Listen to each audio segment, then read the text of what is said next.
Ebu Hureyre nəql bize səhih hədisdə deyir ki, Peyğəmbər sallallahu aleyhi ve sellem dedi ki, kim Allah yolunda bir şeyden bir cüt xərcləyərsə, sərf edərsə, yəni eyni şeyden ikisini sərf edərsə və fərq eləmir hansından, hansı xeyr əməldən cənnətin qaplarından çağırırlar.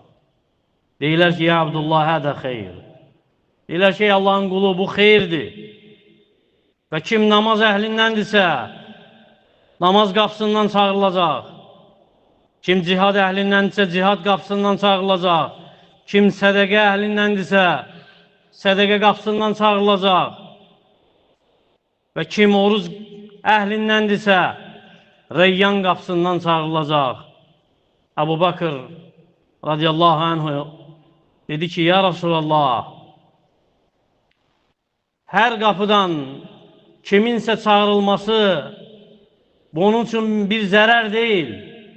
Eyb etmez kim hansı kapıdan çağrılırsa çağrılsın. Məgər kimse bütün kaplardan çağrılacaq. Dedi ki sallallahu aleyhi ve sellem, naam ve arju en tekuna minhum. Dedi ki, bəli, ümid edirəm ki, sən onlardan olacaqsan.